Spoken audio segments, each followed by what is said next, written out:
It works. Everybody hear me? Great. Thanks all everybody for coming out today. It's our developers conference. Again, for those of you who were here yesterday, thank you again for coming. Great seeing some people last night at our reception. I had a lot of fun. I hope everybody else did. I guess sorry for the rain.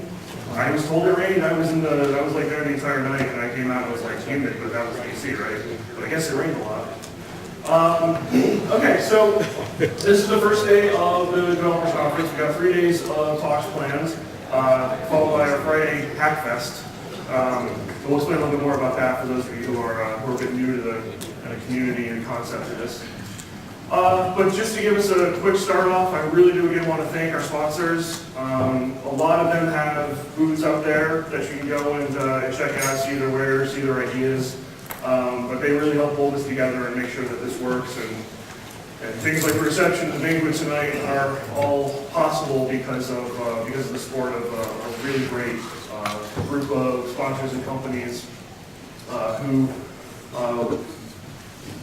really pull everything together for us.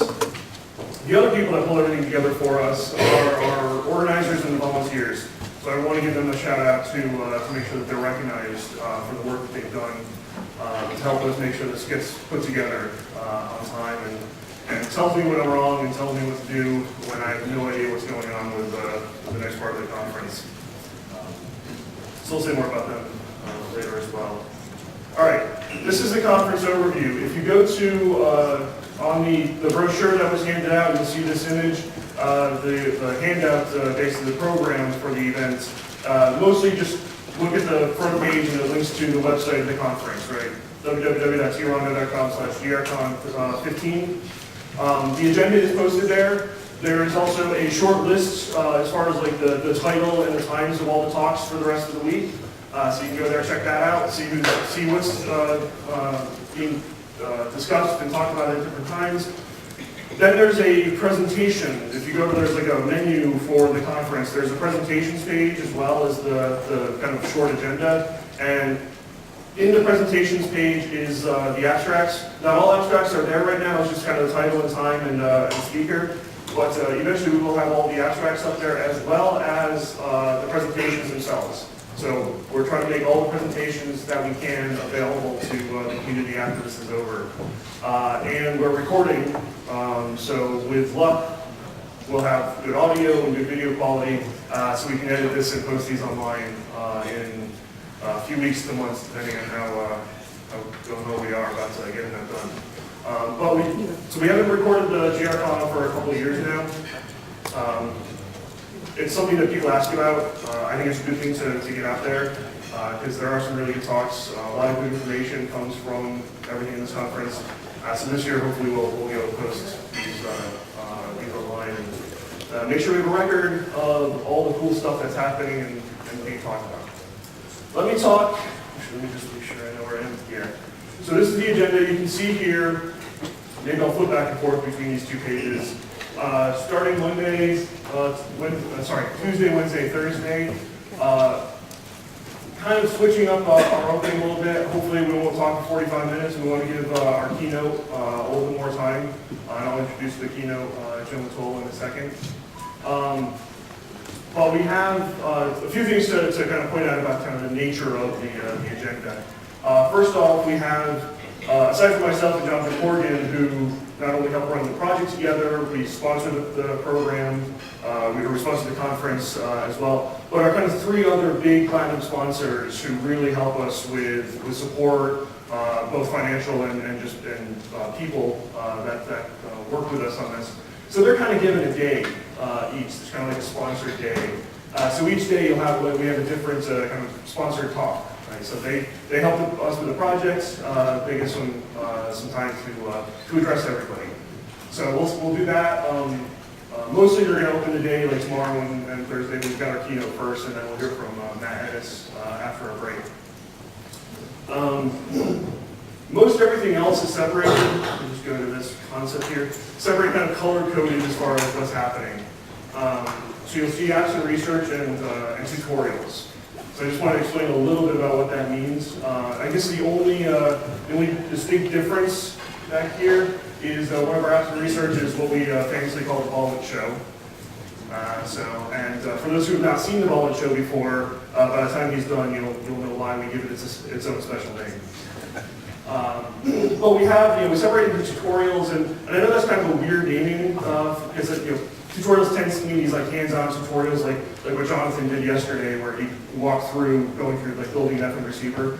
In this case, these are lectures from more core developers in the project, talking about new things that we've developed, or specific applications, or specific pieces of GNU Radio, to try to give everybody a little bit better feel for all of the things that are within this GNU Radio package. So they're kind of more tutorial-ish talks about the project. Apps and research are more related to what the community has submitted to present at the conference. So these are users more than, they're developers in their own right, but they're more users of GNU Radio to develop their own work in applications and various research programs. So that's where you'll get a lot of more information about how GNU Radio is being used in the community. Talk about the sponsor talks. Let's see, so we got RFNOC and the working groups. So I just point those out. The working groups are a part of the project that helps us focus ideas, try to solve the big problems. So these are, we have 6 of them. We have a working group leader for each of these. So they're really trying to solve some of the bigger problems that we see in the GNU Radio community. That number may grow, perhaps eventually it may shrink once we solve some of those issues. But they're focused working groups of developers. We're having sidebar working group meetings at the end of each day. So it's a parallel track to the main conference track. So we'll still have talks going on here, which is where I envision most people will want to be seeing the talks. The working groups will be in the concourse level. So there is a printout. We put up on the web page, and what's on the pamphlet? Does the pamphlet have all 3 or 2? It has the 2 floors, I believe. So we're on the 2nd floor. If you're looking at the layout of the CSIS building, we're on the 2nd floor technically. Below us is the 1st floor and ground floor, and then below that is the concourse level. So these sidebars that we're going to have, these working group sessions, are on that concourse level in what we're calling the IEQ rooms. So each day, so I pointed out there, so like today we have the embedded systems working group in the I room and the community working group in the Q room. So if you are interested in one of those working groups on any given day, look at the program and figure out where those working groups are being hosted, which room they're going to be in, and find them during that time period. Like I said, they're generally focused. They're generally there's a set of developers, but we are open and welcome to new people who have an interest in a particular area, because we do want to grow these working groups as far as the people that we can go and talk to and work with and feed us good information and hopefully actual development work on these big problems. If you want to know more about the working groups, as I said, there's 6 of them. There are posters, so as soon as you come out there, you've probably already seen them because you come up the stairs. As soon as you walk out of this room, we have posters up there describing the work and the purpose of each of the working groups. So if you want to know more, figure if maybe I am interested in helping the community grow, so let's see what the community working group is doing. The coprocessor, right? We want to figure out how we can use coprocessors and hardware accelerators integrated into a GNU Radio structure to speed up and specifically hardware support. So that's like a focus of one of them. The GNU Radio Companion is, it's a big part of the project. Everybody loves to use the GNU Radio Companion, but everybody uses it. You know that there is a lot of work to be done there. It's a full feature system, but there are so many other features that we want to do. There's so many other advancements to that project that we want to see. So we have a working group dedicated to that. The final day, you'll hear about Volk, our SIMD optimization library. So we'll talk about that on the last day. Nathan will give a talk, I believe, tomorrow. So we'll talk more about the details of Volk, but there's a working group on that. And there are functional architectures, trying to understand how to grow the fundamental project of GNU Radio to support more evolved modems. So that's probably our newest working group, and still kind of developing its concept there. details on the posters, and you're welcome to come and join us if you are interested in any particular problem area. The kind of second breakout session, again, it's going to be in the separate room, the Q room on Wednesday, is the RF knock. So tomorrow morning, during our tutorial section, we're going to hear about Vulkan, we're going to hear about RF knock. So you'll get a basic overview about what RF knock is and what its purpose is for, and kind of how to look at it and how to use it. Edis Research is hosting a tutorial, but as we try to make sure everybody who signed up for the conference is aware, that is you have to pre-register for that tutorial. So if you're not pre-registered for that, I'm afraid you can't get in, but just hardware limitations, because it is a very popular, very kind of new, cool concept. So we're hosting that, and I'm sure you'll see a lot more available information and tutorials and training for our in the future. Finally, on Friday, so the developer conference really is the next 3 days, and we'll technically close it out on Thursday afternoon.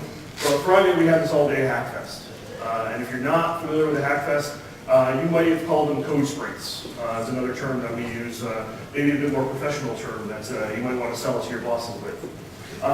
These are, in the GNU Radio world, we get together the main core developers, and we're trying to, we kind of grow that core development team, as we go along. Get together often for week-long stints of Hackfests. Edis Research often hosts them. We did one in the Netherlands earlier this year before our FOSDEM conference. We did one in Karlsruhe. So we do them all over the world. Well, all over the world. So far Europe and America. But we do like to do these in different areas to attract different groups of people to the project and to the development community. They're great ways to get together, sleep way too little, have way too much caffeine, and work too hard for 1 week to get a lot done. It's a great model that's completely unsustainable for probably more than a week. But we do get a lot done in those weeks. This is kind of a little mini Hackfest on Friday. We like to do this after the conference. A lot of ideas flowing through the community, through the people that come to these conferences. A lot of questions, a lot of ideas. This is kind of a way, it's a little bit more of a free-for-all, but it's a little bit of a way for people to talk to us, to work on a project, to find your own community of people interested in the same things that you're interested in, to see if you can start getting some projects started and working. They are free for all. You are welcome to do whatever you want at Hackfest. It's going to be in this room, but just figure it out. We won't have presentations, like formal presentations. So you just come in here, set up, bring your radios, bring your laptop. We'll have our stuff and just go and work. But if you're not comfortable with that, or you don't have your idea, maybe you're too new to the project to really understand, what your thing is that you want to work on a day like this, there is on the conference website, there's a Hackfest page where we have given, I think there's like 12, maybe 13 topics of interest that we as a community, as the developer community, kind of decided that, hey, these are things that we think are important, and we think that they're good entry points and things that we can work on in a day. So you can take a look at that and see, oh, hey, maybe I can contribute to this thing. Maybe I'm interested in code optimization, so there's a few code optimization things. Documentation, we talk about this all the time, how much we would love to improve our documentation. So that, which is not necessarily a coding thing, right? It's helping us out with that. So take a look at that webpage if you're interested and see what kind of ideas that you might be interested in. And we've identified kind of an organizer for each topic. So just go and talk to that organizer and get a feel for what that is about a little bit more. Mostly, like, organizers aren't supposed to be like the leaders. They're not going to sit down and code with you necessarily. Mostly it's so we don't have duplication of effort. Right? There's like we do a static analysis tool called Coverity to do a check of the code, and that there's a number of issues from that tool that we'd like to address. Some of them are very easy. Some of them are actually kind of one-line fixes often. But if you're going to do that, it'd be nice to coordinate with the organizer, whoever the organizer is on that page. I think it's Doug. He was trying to hide, but it's Doug. But just so that you know that we don't find people attacking the same point, basically. So that's what the Hackfest is. So it's been fun, very informative, and a good way to get introduced to the project from a kind of a coding perspective. Before let me go back to the main agenda. So I'm going to turn this over to Johathan in a second. Are there any quick questions about the day? Okay. So Johathan has a few words to say before we introduce our speaker.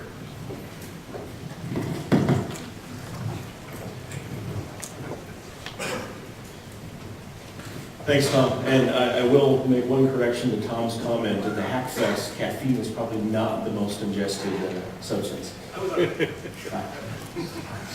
So I just wanted to start the morning with a few comments. I want to first thank everyone for showing up here. I know you're all busy. You all have your professional lives and sometimes even a personal life in this community.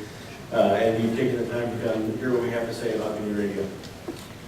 We started here, I'm not going to give you a whole history, but back in 2001, Eric Blossom began the GNU Radio project, and it was really a group of enthusiasts that were interested in taking a technology that was primarily used with 6- and 7-figure hardware devices and either high-end FPGA type environments or dedicated DSP environments.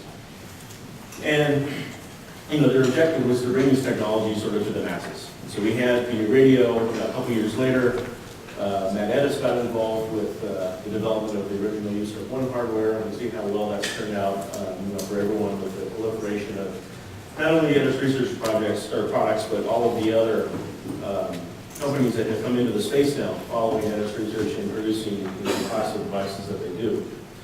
And so that brought in a lot more users to the GNU Radio community, and we morphed from kind of an enthusiast hacker, this is fun and cool type environment, to more serious academic research. We still had the core of hobbyists, but we started to see GNU Radio used in wider contexts. And this growth continued as we brought on, again, more academic research. People started to use GNU Radio in environments that traditionally had been held by larger entities.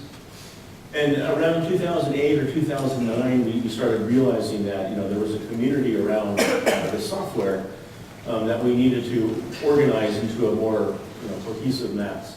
And then sometimes it's hard for people to think about how would you form a community around software? It's software. Who does that?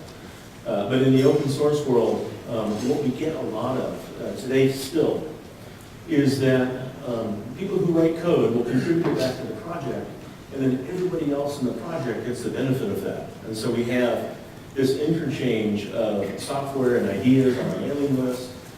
We have these hackfests and community events where developers get together. And what has happened now is that we've got these thousands of hobbyists, researchers, academics, vendors, professional services providers that are all interacting and throwing things back over into GNU Radio. So it's kind of like this stone soup pool of ideas and software that's run into what we have now. Now, yesterday we had the introductory day. I think half the conference registered for the intro day, so there's a large number of people here that are dealing with GNU Radio for the first time. And so a lot of you haven't had the benefit of seeing how this has grown from a small community of enthusiasts to what we have. And hopefully over the next few days you can see a lot of the result of that as we see these presentations that we're going to have in the main development track. Well, we did this yesterday, but I'll do it again. How many people here are primarily EE focused? Okay, and CS? So we'll continue to make the CS jokes. Now, 2010 was our first GNU Radio conference in Philadelphia. I don't know that we have, I'm sorry, 2011 was our first one. That was in Philadelphia. It was about 50 people crammed into a room like those 5 tables. And it's grown since then. We're about 5 times the size 4 years later. So somebody can do the 4th root of 5 and figure out sort of what the exponent is of that growth. I don't know when we're going to hit the S part of the curve, but right now it's been a fantastic ride. I'd like to thank, Tom mentioned the sponsors and the conference organizers. But in particular, there's a few individuals that have made what we're going to have in the next few days possible. Michael Dickens, you can stand. Of course, Tom, Ben Hilber with Edis Research. Ben, are you around? Yeah, let's get it together. Anyway, I just wanted to sort of give them some thank you.